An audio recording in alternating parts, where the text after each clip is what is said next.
Well, it's staggering to me that there are that many homeless. You're saying where is Martin Luther King County? Martin Luther King County is mostly the Seattle area. So there are areas in That's the official name of the county. I thought it was King, King County, isn't it? It was originally named after Rufus King, former U.S. Vice President, who happened to be a slave owner. So folks kind of took offense to that.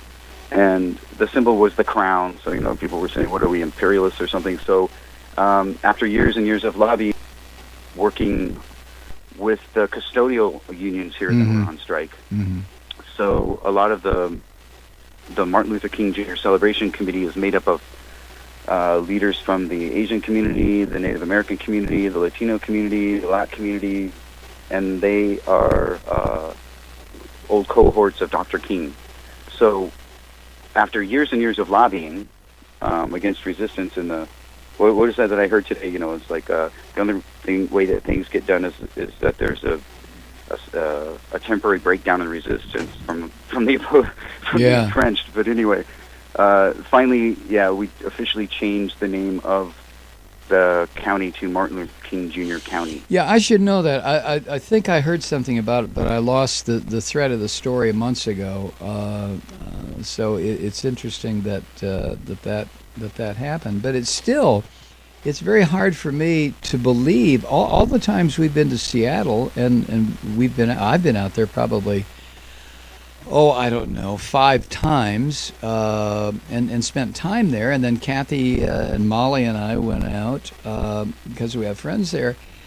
But I had no idea that homelessness. I thought Seattle, with all the tech giants that have their corporate headquarters in that area, I had no idea that homelessness was such an issue there. Well, they're all professional jobs: software engineers, technicians, biomed, and so. Well, no, I was thinking in terms of some of these multi-billion-dollar corporations making donations for job training and education and housing for people That would be amazing if they would do that, Mike. Yeah, I'm surprised it's not happening. Yeah. Call me naive, but I'm just surprised it's not happening. No, it's not happening, and there is a pushback, especially against Bezos and Amazon. But the basic issue here is that rents have doubled, tripled, right, within a year, within a 12-month period, and so people are getting evicted left and right. We have no rent control in the city of Seattle. The reason the Washington State Legislature has banned it, they will not allow any single city. There's a state law. No single city in the state can establish rent control.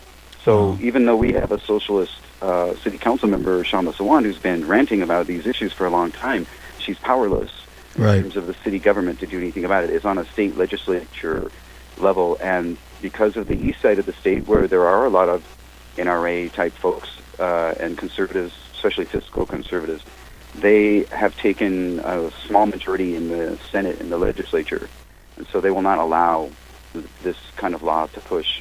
There's also been measures like, the Proposition 13 thing, where Tim Eyman, the paid conservative signature gatherer here, got initiatives passed which require a 2/3 majority vote for any new revenue state. So the result of that is that our state Supreme Court is fining our state legislature $100,000 a day because they are violating our state constitution. They're in contempt of court. They're violating the state constitution for refusing to adequately fund K through 12 education. Such jackasses. I mean, when people write these kind of bills, and then I thought you had a reasonably progressive governor. What? I thought so too. But he's not doing anything. He called a special session so they could talk about tax breaks for Boeing. But when it comes to K through 12 education, sided with the Republicans and said, screw them, who cares? Well, the thing that always amazes me. By the way, Mike, that's not incompetence. That's corruption. Yeah, well, I agree. But the thing that always staggers me or amazes me when these bills are written, that are in direct violation of a state's constitution. And what you're talking about, it's Washington State, but it's happened in various states. These right-wingers will write these bills. They'll work their way through the state legislature. Some half-assed governor will sign them, and then the federal courts knock it down and say you're violating your own constitution. Don't these people read? I mean, how do they get this stuff passed through a legislature when it is clearly in violation in so many instances of the state's constitution? I don't get that. Well, I would like to say that, well, it's just a big mistake. Yeah, right. In reality, it is corruption, and I can only tell you what I've experienced when I went to the state capitol. You could always tell who the lobbyists were because they were the guys in really nice, Gucci suits. Oh, absolutely. Cars away. Absolutely. Hey, listen, Mark, I got to move on. I appreciate everything you had to say, and we'll talk again, as we always do, okay? Yeah, good luck, Bernie. Get those super delegates to change their mind. We need Jim McDermott, Patty Murray, and Maria Cantwell to go with the people instead of the DNC. That would be a good idea. Thanks, Mark.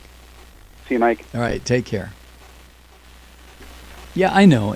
I sometimes I come across as horribly naive, but when I think about, especially Amazon,